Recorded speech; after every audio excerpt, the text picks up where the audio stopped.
Esta é a nossa nona semana de aula e nosso tópico agora é filosofia política. Então, como sempre, esse aqui é um curso introdutório, então o que eu vou falar aqui é realmente muito assim introdutório, que a gente poderia ficar o semestre inteiro, o curso inteiro, só falando desses assuntos. Então, na verdade, eu escolhi um assunto de filosofia política que eu gostaria de apresentar para vocês. Esses temas de filosofia política, de política em geral, geralmente despertam a paixão das pessoas, né? Muitas pessoas se envolvem assim mais visceralmente com esses assuntos e a gente vê nos debates públicos sempre muito acalorados em questões sobre questões políticas. Mas é importante a gente, assim, aqui, como esse aqui é um curso de filosofia, não nos interessam as paixões políticas do momento. A gente está aqui interessado em entender o que está por trás das diversas concepções, principais concepções assim, políticas que a gente conhece. Então, é claro que vocês vão sempre encontrar pessoas que sustentam uma ou outra dessas concepções com argumentos vulgares, quer dizer, argumentos assim insuficientes, argumentos ruins. E na maior parte dos debates políticos, dos debates públicos, na verdade, que a gente, que a gente vê nos meios de comunicação, nas revistas, nas tribunas, a maior parte dos argumentos, das concepções são são ruins, assim, no sentido de que são filosoficamente insatisfatórios, ou são inconscientes, ou são obscuros.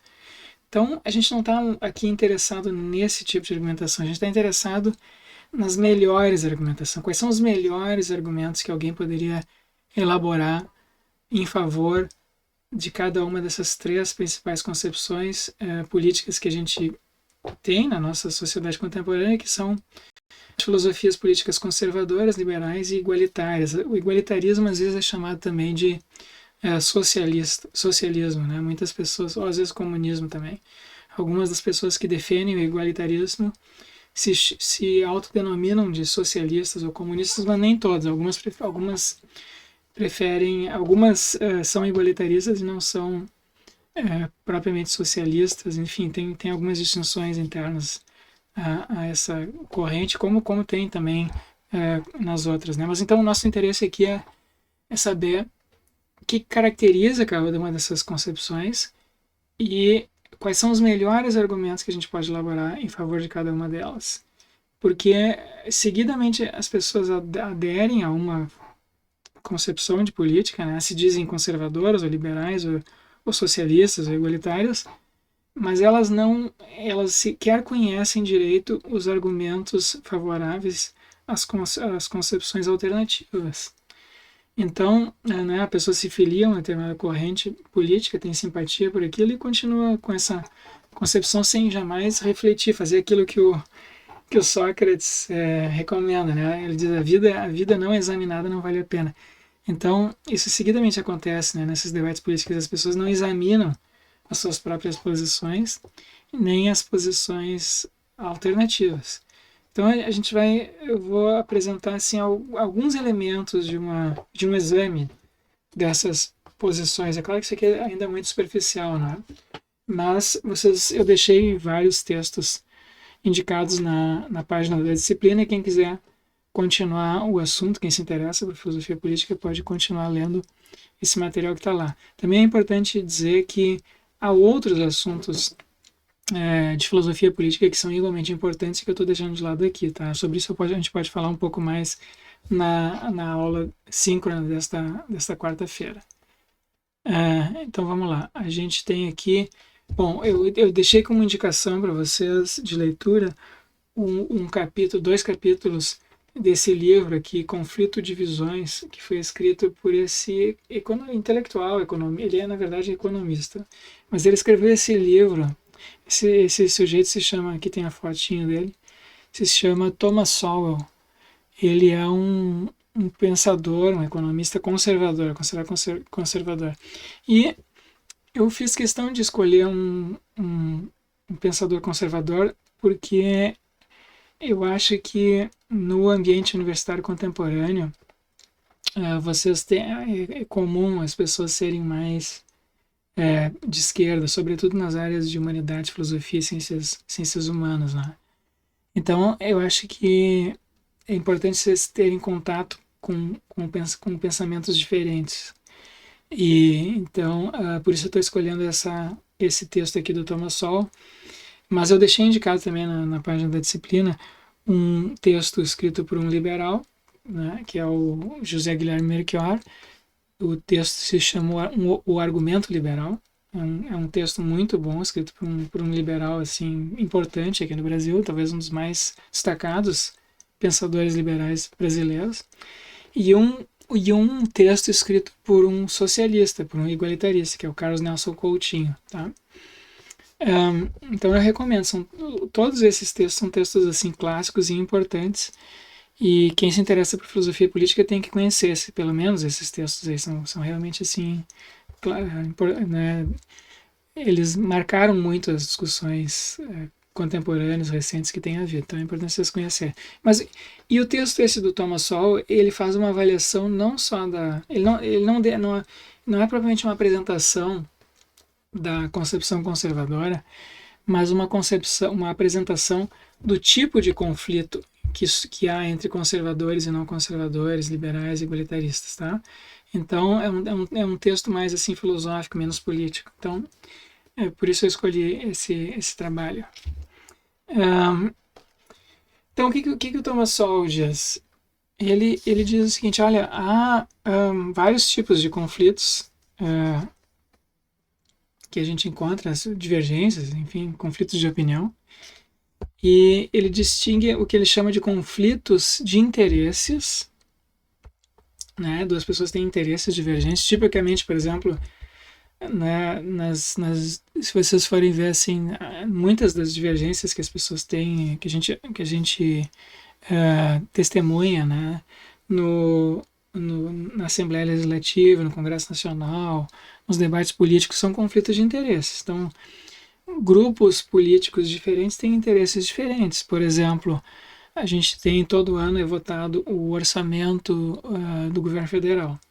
E aí a gente tem interesses diferentes. Tem lá as pessoas que defendem alguns deputados que foram eleitos assim e foram financiados em parte por pessoas ligadas aos agricultores ou aos pecuaristas ou aos professores, ou aos policiais e assim por diante. Então a gente tem interesses diferentes, né? Pessoas, os militares, enfim, os banqueiros, enfim tem grupos diferentes ali e eles têm interesses diferentes.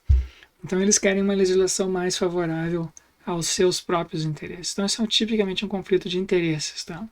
Pessoas têm vontades diferentes. Então tá claro qual é a vontade de cada um, qual é o objeto da divergência e o que se segue. Então, vamos investir mais dinheiro na agricultura, na indústria, na educação, na saúde, assim por diante. Isso é um conflito de interesse, né? Pessoas diferentes podem ter interesses diferentes. Então, os médicos, os enfermeiros, as pessoas ligadas à saúde podem ter interesse que o governo invista mais no sistema de saúde. Os agricultores no Ministério da Agricultura, enfim, as pessoas que estão aposentadas querem que o governo aumente o valor das aposentadorias e assim por diante. Então, isso é tipicamente um conflito de interesses, né? E o Thomas Sowell contrasta esse tipo de conflito com um conflito que ele chama de visões ou concepções. E, em geral, quando acontecem essas divergências de visões, ele diz que as pessoas não estão conscientes do que está em questão. Né? As pessoas têm visões de mundo diferentes. E aí parece que elas estão debatendo um ponto particular, mas elas não se entendem, né? Nunca chegam a um acordo. Por que nunca chegam a um acordo?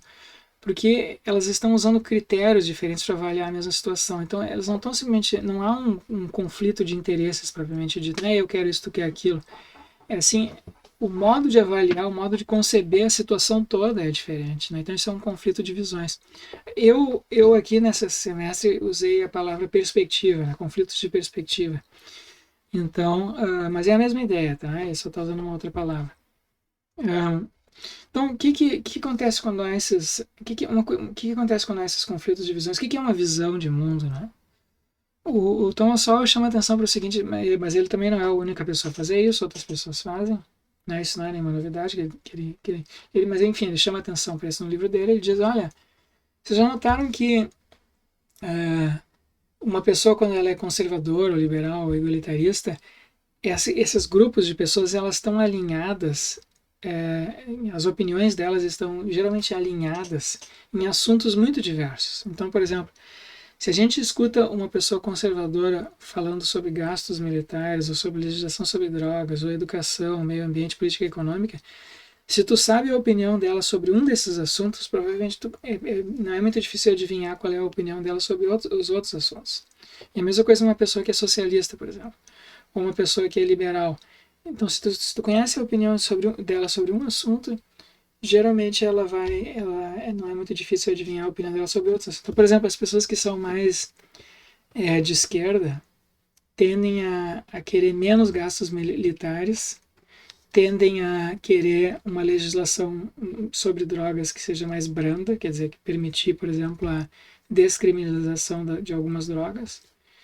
Querem mais verbas para educação, uma educação pública forte, querem proteção assim absoluta do meio ambiente e querem uma política econômica que distribua a renda. As pessoas que são mais de direita tendem a querer mais gastos militares, uma legislação sobre drogas mais repressiva, tendem a ser assim, a achar que a educação privada, das escolas privadas, é tão ou mais importante que a educação pública, tendem a ser um pouco menos assim rigorosos com relação à legislação sobre o meio ambiente e querem uma política econômica que favoreça as liberdades e as iniciativas individuais e não distribua a renda, que distribuição de renda geralmente é vista pelas pessoas que são mais de direita como uma espécie de intromissão excessiva do Estado. Então, a riqueza tem que ser distribuída naturalmente, né, pelo crescimento econômico e assim por diante.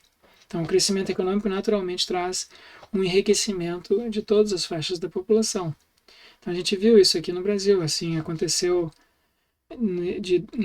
na primeira década deste milênio, né, de 2000 nos governos, nos primeiros anos ali, nos governos do Lula, né, houve um aumento da renda da população e foi vários fatores, tá? Em parte isso foi devido à política econômica implantada por aqueles governos petistas, mas também houve fatores externos, né, que favoreceram o Brasil naquele contexto e que foram e que beneficiaram o Brasil, né, como o alto valor das mercadorias de exportação que o Brasil, né, o Brasil é um grande exportador de minério, de carne, soja, assim por diante, estava muito valorizado naquela época. O Brasil enriqueceu muito naquele período e em parte gerou um crescimento muito forte assim da economia e todo mundo se beneficiou, né? Bom, então vamos entrar nos detalhes assim, dessa discussão que não interessam aqui. Mas o importante de ver é o seguinte: se tu sabe que uma pessoa tem uma opinião sobre um desses assuntos, tu consegue adivinhar das outras, mas eles não têm nada a ver, né? O que tem a ver, por exemplo, meio ambiente com política econômica, ou legislação sobre drogas, com gastos militares? Enfim, em princípio, uma pessoa poderia ter opiniões desalinhadas, assim, sobre esses assuntos, ter uma opinião sobre um desses assuntos que é mais de direita, outro que é mais de esquerda, né? Mas em geral não é assim, né? Então, o Thomas Sowell acha que isso se deve a visões de mundo. São as visões de mundo que estão por trás das opiniões e que moldam, digamos assim, os critérios, a concepção que as pessoas têm. E um outro autor, dessa vez não um economista, mas um linguista, que faz também um pouco de filosofia, que se chama George Lakoff. Eu deixei indicado para ele dele um vídeo na página da disciplina. Esse George Lakoff não é conservador como o Thomas Sowell, na verdade ele é uma pessoa de esquerda, mas ele diz algo bem parecido com isso que o Thomas Sowell está dizendo. Ele diz assim, olha, as pessoas existe só que como ele é linguista, né, não é economista, ele descreve esse fenômeno em termos linguísticos. Ele diz o seguinte, que pessoas diferentes têm modelos ou molduras diferentes do papel do Estado. E que as pessoas conservadoras, mais de direita, tendem a ter.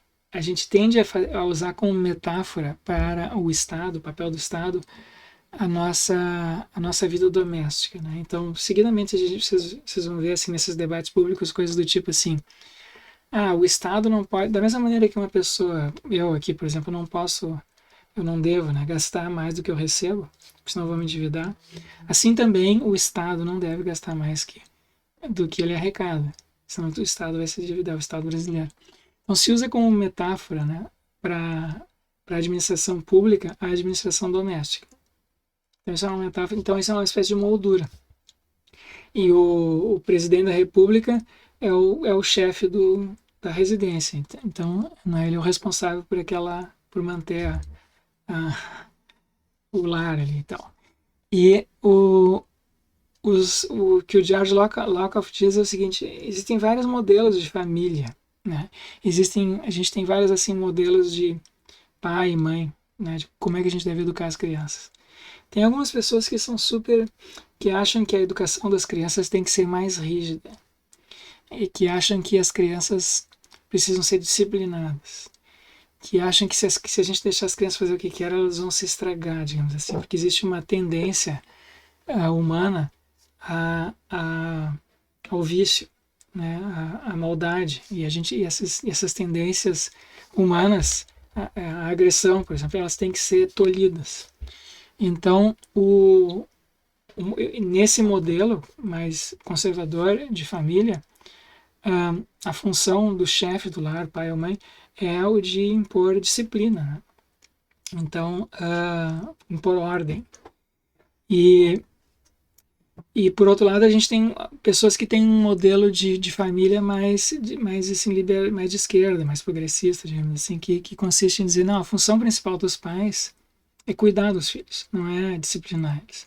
É prover para eles, dar educação, dar alimento, enfim, é um modelo, digamos assim, mais maternal, né, da função estatal da família, né? Então, as pessoas transferem esse modelo de família para inconscientemente, né? Usam como uma metáfora para as relações políticas. Então, isso faz com que elas fiquem alinhadas nesses diversos assuntos. Né? Então, o que tem de comum a opinião de esquerda sobre gastos militares, ação sobre drogas, educação, meio ambiente, política econômica? As pessoas que são de esquerdas, elas usam sempre o mesmo critério. Elas dizem assim, a função do Estado é cuidar dos cidadãos.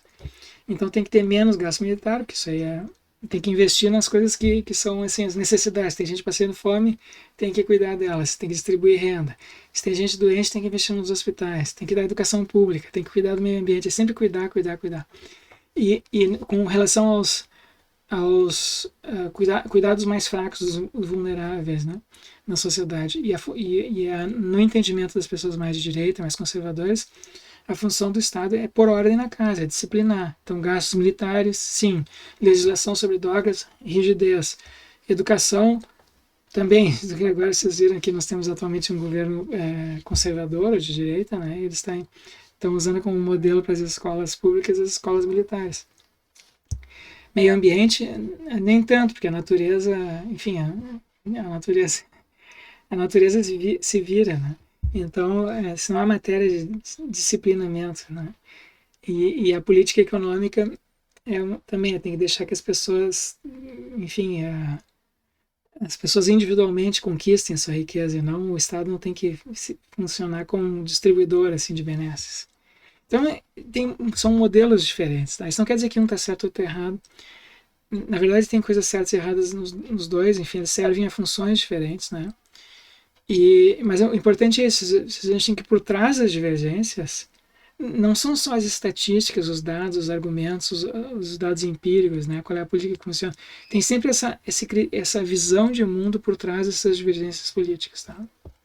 embora isso nem sempre seja explicitado. Bom, o Thomas Sowell fala a mesma coisa, né, que o George Locke, embora ele use um vocabulário um pouco diferente.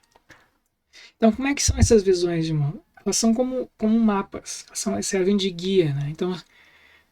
Então tu tá perdido numa cidade, né? Tu quer chegar de um lugar, tu tá num lugar, quer chegar no outro, tu olha no mapa, né? Pega o metrô, por exemplo, aqui tem um mapa do metrô, pega lá uma linha de metrô, anda tantas estações, vai chegar perto onde tu quer chegar. Então, ela é um guia para a ação. E essas visões de mundo políticas também, elas servem de guia de mundo para ação. As pessoas não têm muita opinião, por exemplo. A maioria das pessoas não é. Quer dizer, quem é que entende a fundo do orçamento do governo federal ou da administração pública? Quase ninguém. É um assunto assim complicadíssimo, né? Eu, por exemplo, eu não tenho como ficar me dedicando, se eu for me dedicando a isso, né? Eu não. Então eu tenho uma opinião vaga, genérica, e acabo escolhendo, na hora da eleição, acabo escolhendo um partido assim, mais em função dessas visões de mundo. E o que o Lakoff e o Thomas Sowell dizem é que todo mundo faz isso e é inevitável, né? Porque enfim, se a gente fosse se ocupar de tudo, por exemplo, tem a administração aqui de Porto Alegre, tem a administração do Estado, tem a administração federal, enfim, cada uma delas tem as suas respectivas complexidades. E eu tenho meu trabalho, tenho que cuidar da minha família, e vocês têm as atividades de vocês, a gente não tem como fazer isso. Então a gente usa como guia para ação essas visões gerais de mundo e não o conhecimento detalhado, né, dos assuntos que estão sendo discutidos em cada momento. Então isso leva a essas chamadas guerras culturais, né, das quais a gente ouve falar hoje em dia. Então, o que são essas visões de mundo? Thomas Sowell descreve elas como intuições da realidade, né? E tem intuições diferentes, quer dizer, assim, é uma espécie de realidade que se apresenta imediatamente para as pessoas, né? Para nós todos. E não é algo que é inferido, não é algo que é estudado, não é algo que é derivado assim da observação empírica. Isso já vem pronto, digamos assim, para nós, né? É uma espécie de sentimento assim visceral. E o Thomas Sowell diz que há duas grandes visões de mundo. Ele tem as visões de mundo restritas, ou constrained, é a palavra em inglês que ele usa, né? Restringida ou constrangida, e as irrestritas. E essas são visões de mundo sobre a natureza humana. Então ele acha que, no fundo, que a gente tem um conflito de concepções da natureza humana. E ele contrasta, ele diz assim que representativos da visão restrita e irrestrita são os pensamentos de Hobbes, dos filósofos modernos Thomas Hobbes e Jean-Jacques Rousseau. Então, qual que é a diferença? Na concepção hobbesiana, então tem uma frase que o Hobbes usa no livro dele. Hobbes escreveu o seguinte: o homem é lobo do homem, né? Usou como epígrafe no livro. Então, na concepção hobbesiana da natureza humana, as pessoas são naturalmente más ou viciadas, ou elas tendem ao vício, né? Então, uma característica do pensamento conservador é que ele é mais cético com relação ao potencial humano. O potencial humano é limitado. E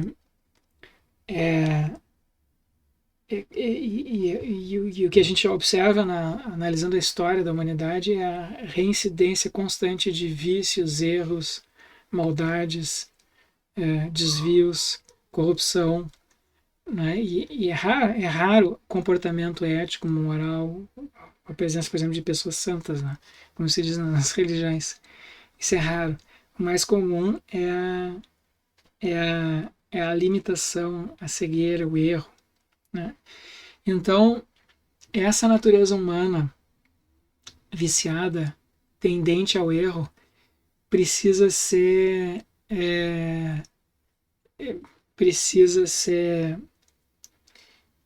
guiada de alguma maneira, né?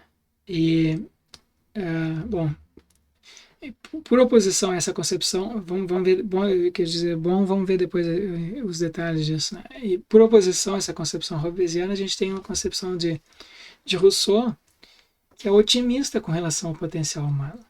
O Rousseau diz assim, tem uma frase famosa do Rousseau que diz o seguinte, ó, os homens nascem livres, mas em toda parte encontram-se acorrentados. Então, o Rousseau tem uma visão otimista do potencial humano, da natureza humana, né? E ele acha que as mazelas sociais que a gente conhece, a pobreza, as guerras, a corrupção, isso é produto de instituições, de uma educação inadequada que a gente dá para as crianças, né? Quando elas crescem viciadas, ou de instituições que aprisionam as pessoas, enfim, instituições que exploram as pessoas, ou que não permitem o livre desenvolvimento do potencial dos indivíduos. Então, a receita que o Rousseau dá, e a receita de todos os revolucionários, né, é a reforma social. A gente tem que mudar as instituições. Se a gente muda as instituições, as pessoas vão ser... Se a gente acaba com a prisão que é imposta para as pessoas pelas instituições, então as pessoas serão livres e poderão realizar o seu potencial, que é intrinsecamente bom. E os mais conservadores hobbesianos dizem não. Se a gente reformar as instituições, trocar as nossas instituições atuais por outras instituições, as pessoas que vão ocupar as novas instituições serão os mesmos seres humanos viciados e corruptos. A causa da corrupção das instituições é a natureza humana e não a organização, a engenharia arquitetônica das instituições. Tá? Então, são diagnósticos diferentes que essas pessoas fazem sobre as causas das mazelas sociais que a gente enfrenta. E disso decorre, então, só que isso raramente se apresenta de maneira consciente. As pessoas geralmente têm, ou elas são mais otimistas ou são mais pessimistas, mais céticas e pessimistas com relação aos potenciais humanos, e isso então se manifesta nas preferências, porque elas acabam elaborando inconscientemente uma visão de mundo e acabam se tornando então politicamente mais conservadoras ou mais progressistas. Mas no fundo o que tem, segundo o Thomas Sowell, é uma concepção mais ou menos otimista da natureza humana. Então, na concepção restringida, que é a concepção assim conservadora, os limites são inevitáveis. A gente não tem como... Na verdade, a regra é a limitação. Não tem ninguém que não seja limitado, né? A nossa inteligência é limitada, a nossa moral, nossa sensibilidade, a nossa inteligência, tudo é limitado. Então, não há... Isso não, assim, as mazelas sociais não tem como ser eliminadas mudando as instituições, porque as pessoas vão continuar tendo esses mesmos limites, né? Então, o conselho, enfim, a regra de ação que os mais conservadores adotam é a regra da prudência. A gente não pode... A gente tem que ponderar as diversas possibilidades e ver o que é mais adequado nessas circunstâncias. Mas a gente nunca tem uma solução para os problemas. A gente nunca tem uma solução para um problema social.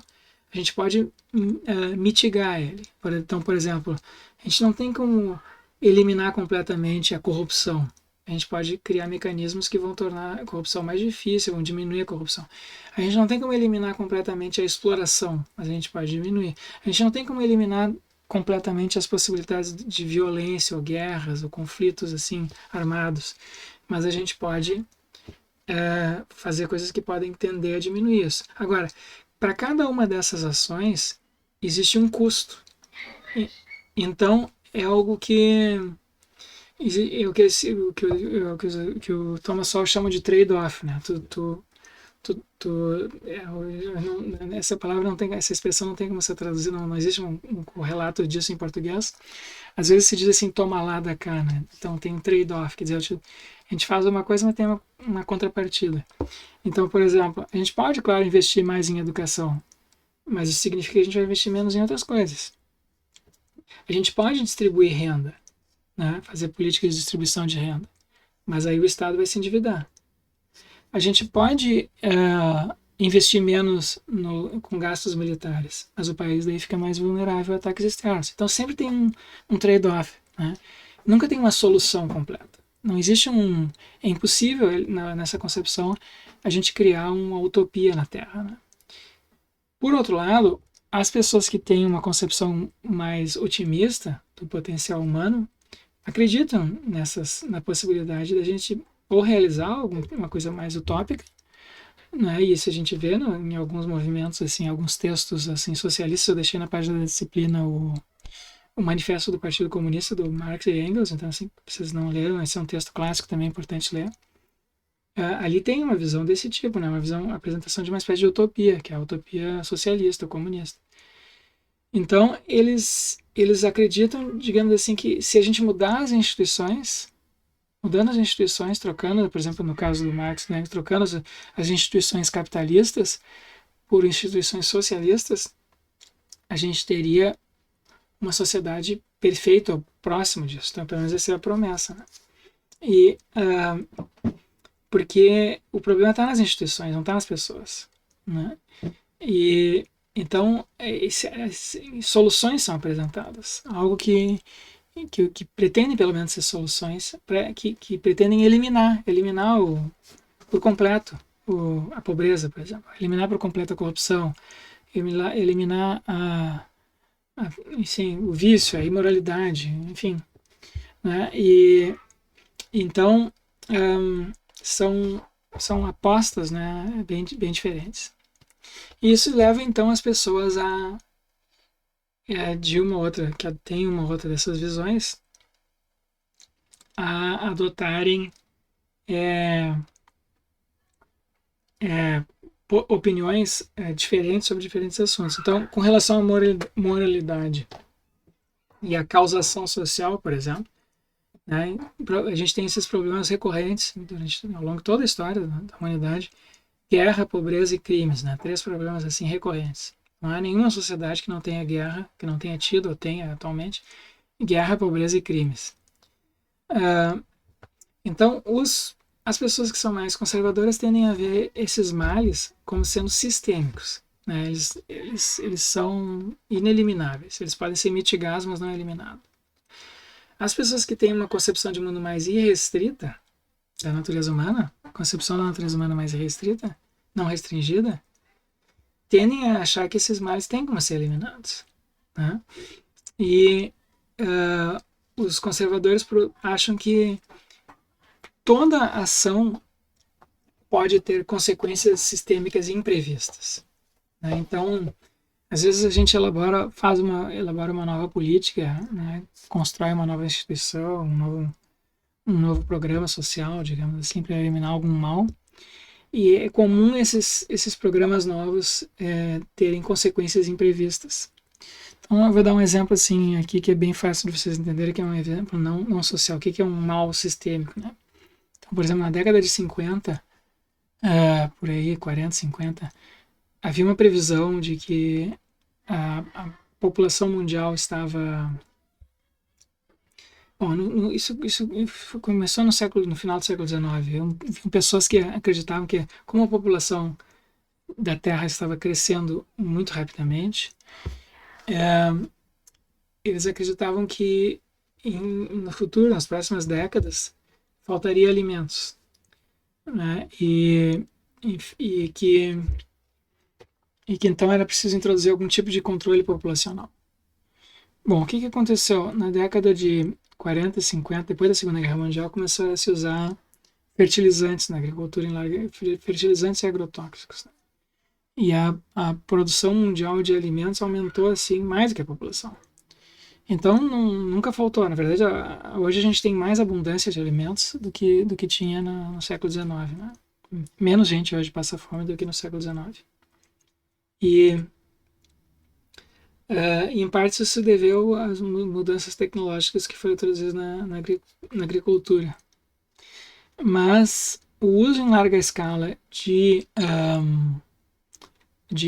fertilizantes e agrotóxicos, que foi por todo mundo saudado na década de 50, 60, como o principal responsável, né, pela diminuição da fome no mundo, trouxe consigo outros males imprevistos na época, né? Então as pessoas começaram a desenvolver, o maior número de pessoas começou a ter câncer, ou doenças respiratórias. Então aqui no Rio Grande do Sul, sobretudo, isso é um problema grave, né? Que muitas pessoas se intoxicam com esses pesticidas que são usados nas lavouras. E então isso foi um mal sistêmico, né? Causado, foi uma coisa que inicialmente era tida como boa, e hoje em dia não é tão claro assim, né? Talvez isso deva ser alterado também. Então, mas foi imprevisto, ninguém sabia que tinha essa consequência imprevista, né? Mesma coisa assim com relação ao uso desses aparelhos eletrônicos que a gente usa, né? Então a gente usa celular, a gente usa e-mail, WhatsApp, outros, enfim, aplicativos aí de comunicação. E, claro, quando essas coisas foram introduzidas, todo mundo pensou, bah, isso aqui vai deixar a minha vida muito mais fácil, eu vou poder fazer muito mais coisas, né? E vai sobrar mais tempo para eu fazer as coisas que eu mais gosto. O que aconteceu? Na verdade, as pessoas começaram a usar tanto esses negócios, ficaram assim presas, né? Então hoje tu tá todo dia, toda hora, respondendo mensagem e WhatsApp e e-mail que mandam para ti, chega no celular. Então, em vez disso facilitar a vida das pessoas e trazer, certamente facilitou em alguns aspectos, mas trouxe novos problemas. Então, que é a falta de tempo, o estresse, o fato de tu estar sendo toda hora monitorado por todo mundo, né? E uma pessoa te manda uma mensagem, ela sabe se tu recebeu. Mas se uma pessoa manda para ti uma mensagem por WhatsApp, ela sabe se tu leu e que horas tu leu, né? Ela vê se tu observa, e aí fica esperando uma resposta, aí tu se sente obrigado a responder, porque tu sabe que ela viu, né? Que tu viu a mensagem e tal. E aí tem esses novos problemas, são problemas sistêmicos do uso das novas tecnologias, né? Então traz facilidades, mas ao mesmo tempo teve consequências imprevistas. E que não foram, assim, boas, né? Não foram todas elas, assim, enfim, são difíceis, a gente não sabe bem como lidar com essas coisas. Então nessa concepção não há propriamente soluções, né? A gente pode introduzir modificações, mas elas são modificações que são introduzidas num sistema, e elas podem ter consequências sistêmicas, imprevistas. Os igualitários, pessoas que são mais assim progressistas tendem a acreditar mais, tendem a ser mais otimistas com a relação às possibilidades de engenharia social.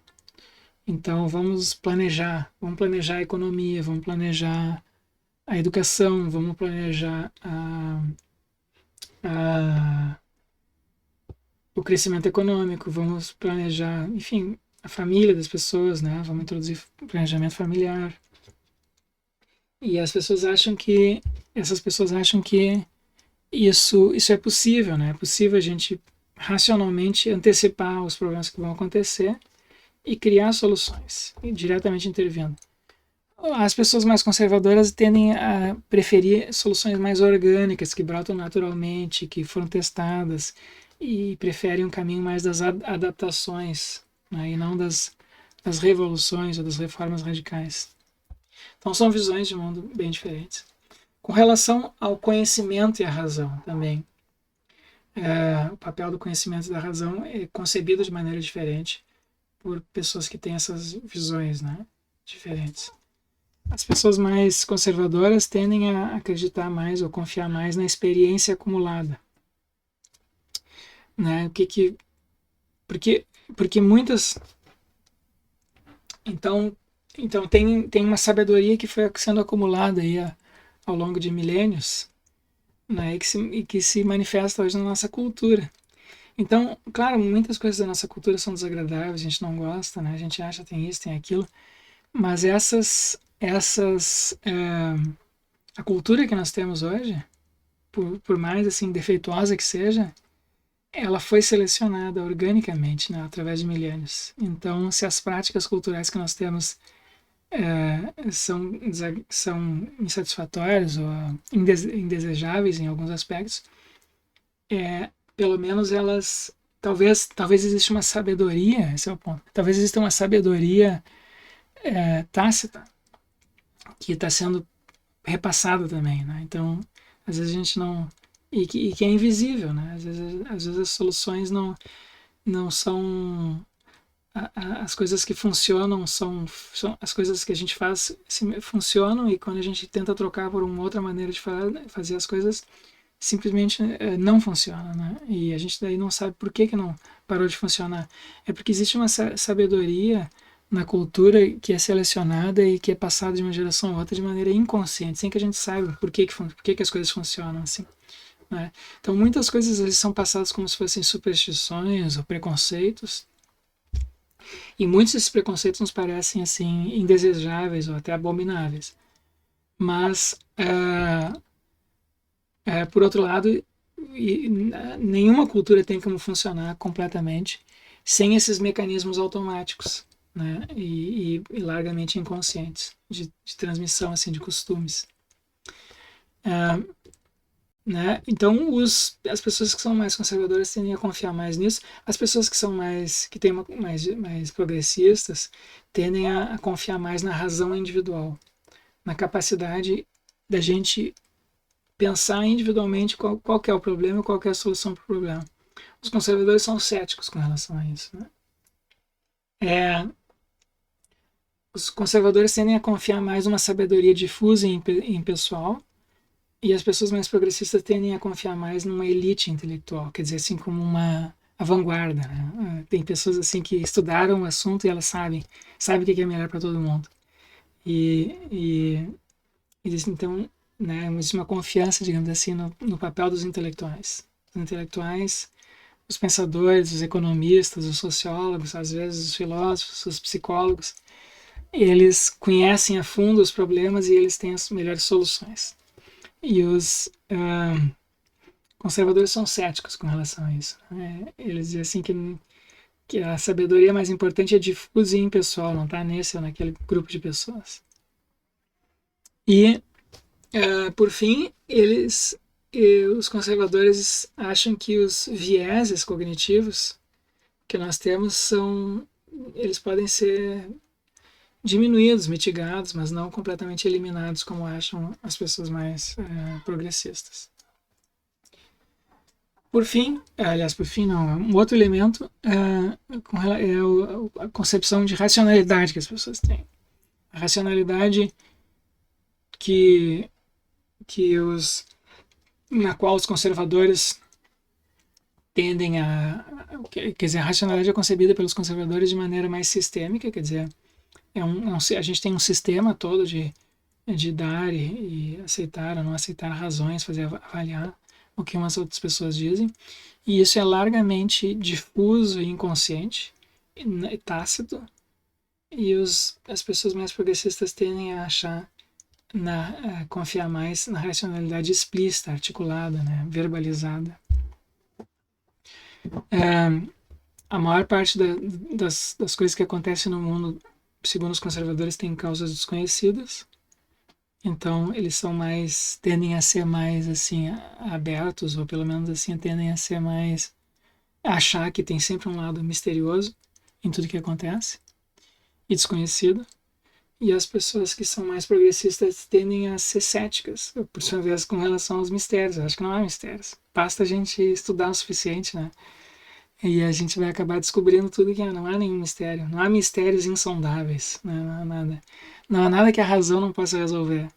Basta a gente ter tempo suficiente para estudar. E então tem uma divergência importante aí com relação ao potencial da racionalidade humana, né? Para os conservadores, as leis evoluem de costumes. Para os progressistas, as leis são produto de deliberação racional. As leis... então, isso seguidamente a gente vê nos meios jurídicos, pessoas defendendo o que se chama de ativismo jurídico, né? Que os juízes, os procuradores, enfim, as pessoas que lidam com direito têm que interpretar a lei conforme os interesses sociais, enfim, o que é mais. Então existe uma confiança na capacidade dos juízes, dos procuradores de resolverem os problemas jurídicos por meio de deliberação racional. Os conservadores acham que não, que nenhum juiz consegue fazer isso, que por mais inteligente que ele seja, a inteligência dele é sempre limitada e tem sempre causas desconhecidas, problemas assim, consequências imprevistas, né, que uma decisão pode ter. Então eles confiam mais na tradição, nos costumes, que isso já foi sendo selecionado organicamente e a gente sabe que funciona. Mais ou menos como quando a gente faz quando a gente está numa casa, né? E a casa está com problemas, o que tu faz? Tu põe a casa abaixo e constrói uma casa nova ou tu reforma a casa que tu tem, né? Tem razões assim para as duas alternativas.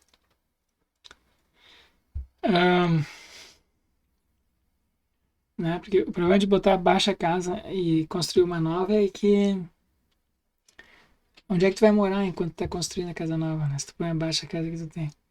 E talvez a casa nova não fique tão boa quanto a antiga, porque, enfim, é uma casa nova, né? Tu não sabe, pode ser que a técnica, a tecnologia usada fracasse, né? Como acontece, às vezes um novo modelo de casa. A gente tem vários exemplos assim de construções novas, né, modernas, que ruíram, né? Porque nunca tinham sido testadas antes.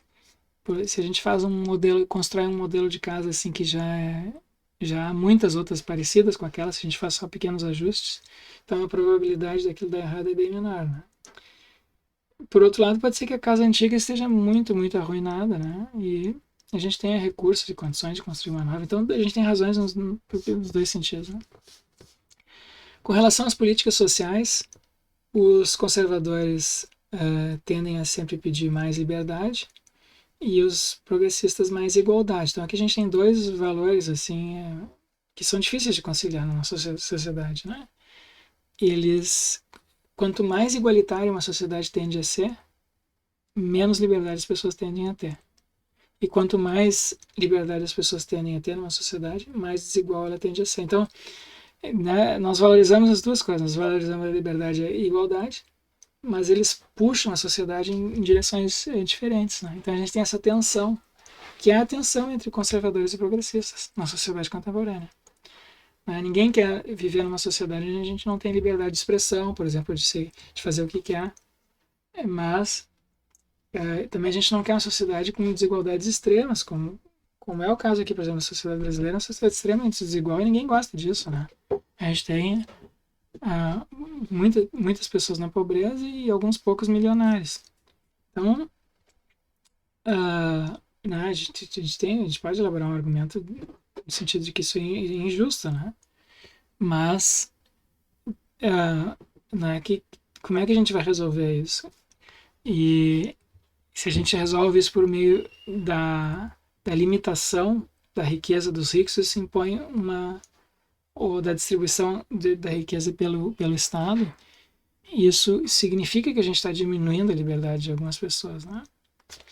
Então, tem argumentos nos dois sentidos. Tem